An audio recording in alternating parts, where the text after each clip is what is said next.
ወደ ምድረ ቀደምቷ ኢትዮጵያ የመጡት የቱርክ ፕሬዝዳንት ረጀብ ጣይብ ኤርዶዋን ከኢፌዴሪ ጠቅላይ ሚኒስትር ዶክተር አብይ አህመድ ጋር በሰጡት መግለጫ በሀገራቱ መካከል ስለተፈጠረው የልማት ትስስር አንስተዋል።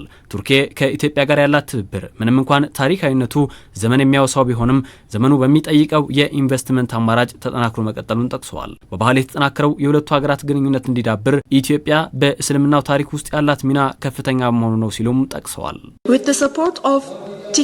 የዘመናት ጠንካራ ግንኙነታችንን ለማሳደግ ነው ትብብር የፈጠር ነው። እንደምታውቁት ኢትዮጵያ በእስላማዊ ባህል እድገት ላይ ወሳኝ ሚና ያላት ሀገር ነች። የአልነጃሺ መካነ መቃብርና መስጂድ በአፍሪካ የመጀመሪያው የሙስሊሞች ማረፊያ ነው። እነዚህ በባህል ትስስራችን በጣም ጠቃሚ መሰረቶች ናቸው። በቱርክ የትብብርና አብሮነት ኤጀንሲ ድጋፍ በኩል በሚፈጸሙ ፕሮጀክቶች ማሻሻያና የምርምር ስራዎች የአፍሪካን ታሪክ ለያዙ ቅርሶች መጠበቅ ብቻ ሳይሆን ጥንታዊነትም ከኢትዮጵያ ጋር ያለንን ትብብር ለማጠናከር ያለሙ ናቸው። እነዚህን አቅሞች ወደ ጋራ ተጠቃሚነት በመቀየር ረገድ ባለፉት ዓመታት በጠቅላይ ሚኒስትር ዶክተር አብይ አህመድ አስተዳደር የተሰሩ ስራዎችም በፕሬዝዳንቱ አድናቆት ተችሏቸዋል። ኢትዮጵያ የአፍሪካ ቀንድ ማዕከልነቷ ባላት ጠንካራ መንግስታዊ መዋቅር ለበርካቶች ተምሳሌታዊ መሆኑን አረጋግጠዋል።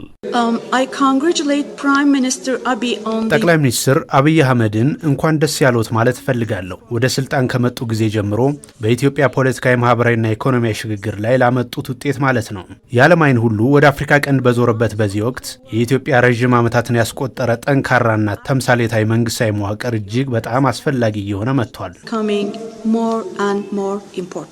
የሀገራቱን ትብብር ወደ ከፍታው የሚመራው ግዙፉ ዓለም አቀፍ እውነት ከፊታችን ይጠብቀናል ያሉት ፕሬዝዳንቱ ሀገራቱ የዓለም አቀፉን ማህበረሰብ የጋራ አጀንዳ የአየር ንብረት ለውጥ ጉባኤ በቅብብል የሚያስተናግዱበትን ታሪካዊ ሽግግርም አንስተዋል። ኢትዮጵያና ኢትዮጵያውያን ላሳዩት ክብርና ፍቅርም ምስጋናን ችረዋል።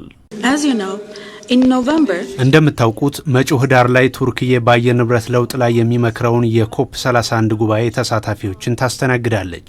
የጋራ ትኩረታችንንም ኢትዮጵያ በቀጣይነት ተቀብላ በምታስተናግደው የኮፕ ማዕቀፍ እናሳድገዋለን። በማጠቃለያም በድጋሚ ክቡር ጠቅላይ ሚኒስትር ዶክተር አብይ አህመድና የኢትዮጵያን ህዝብ ለዚህ ደማቅ አቀባበልና መስተንግዶ በእኔና በልዑኬ ስም አመሰግናለሁ።